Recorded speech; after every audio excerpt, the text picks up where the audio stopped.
പുണ്യ റമദാൻ മാസത്തിൽ നിലാരംബരെ ചേർത്തുപിടിച്ച് എം.എ. യൂസഫ് അലി. പതിവ് മുടക്കാതെ കോടികളുടെ സഹായങ്ങളാണ് വിവിധ സ്ഥാപനങ്ങൾക്കായി യൂസഫ് അലി എത്തിച്ചത്.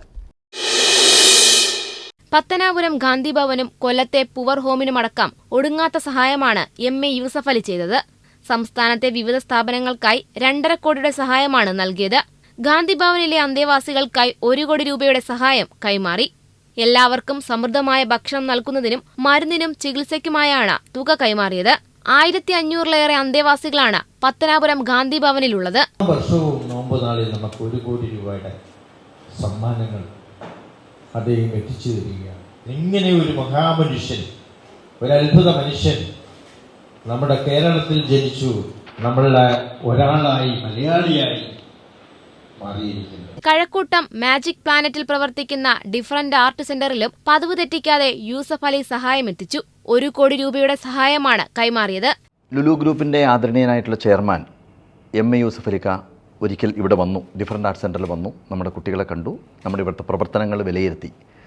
അതിൻ്റെ അടിസ്ഥാനത്തിൽ അദ്ദേഹം അന്ന് ആ കുട്ടികളുടെ മുമ്പിൽ വെച്ച്, മാതാപിതാക്കളുടെ മുമ്പിൽ വെച്ചൊരു പ്രോമിസ് ചെയ്തിരുന്നു. എല്ലാ വർഷവും 1 കോടി രൂപ വീതം ഡിഫറന്റ് ആർട്ട് സെൻറ്ററിൻ്റെ പ്രവർത്തനങ്ങൾക്ക് വേണ്ടി നൽകാമെന്നുള്ളത്. ഇന്ന് ഈ വർഷത്തെ കോൺട്രിബ്യൂഷനായിട്ട് 1 കോടി രൂപ ഡിഫറന്റ് ആർട്ട് സെൻറ്ററിന് വേണ്ടി ബോർഡ് ഓഫ് ഡയറക്ടേഴ്സിന് വേണ്ടിയിട്ട് ഞാൻ കൈപ്പറ്റി. തീർച്ചയായിട്ടും ഈ കുട്ടികളുടെ പേരിൽ, മാതാപിതാക്കളുടെ പേരിൽ, ഡിഫറന്റ് ആർട്ട് സെൻറ്ററിൻ്റെ പ്രവർത്തകരുടെ പേരിൽ, ബോർഡ് ഓഫ് ഡയറക്ടേഴ്സിൻ്റെ പേരിൽ അദ്ദേഹത്തോടുള്ള, ലുലു ഗ്രൂപ്പിനോടുള്ള, അതിൻ്റെ സാരഥികളോടുള്ള സ്നേഹവും നന്ദിയും ഈ അവസരത്തിൽ അറിയിക്കുകയാണ്. സെന്ററിന്റെ പ്രവർത്തനങ്ങൾക്കും ഭിന്നശേഷിക്കാരായ കുട്ടികളുടെ ക്ഷേമത്തിനുമായി നൽകുന്ന സഹായത്തിന്റെ തുടർച്ചയായാണ് ഈ തുക. പോത്തൻകോട് ശാന്തിഗിരി ആശ്രമത്തിൽ നടന്നുവരുന്ന അന്നദാനത്തിനായി 25 ലക്ഷം രൂപയും കൊല്ലം മുണ്ടയ്ക്കൽ പുവർ ഹോമിലെ നിലാരംബരായ അന്തേവാസികളെ ചേർത്തുപിടിച്ചും യൂസഫ് അലി സഹായമെത്തിച്ചു. വർഷങ്ങളായി മുടക്കമില്ലാതെ തുടരുന്ന യൂസഫ് അലിയുടെ സഹായങ്ങളാണ് ഈ സ്ഥാപനങ്ങളെ സുഗമമായി നടത്തിക്കൊണ്ടുപോകുന്നത്. യൂസഫ് അലിക്ക് വേണ്ടി Lulu group director Joy Shadanandan, Lulu group India media head NB Swaraj എന്നിവർ ചേർന്ന് വിവിധ സ്ഥാപനങ്ങളിലേക്കുള്ള സഹായങ്ങൾ കൈമാറി. ജീവൻ ന്യൂസ്, കൊച്ചി.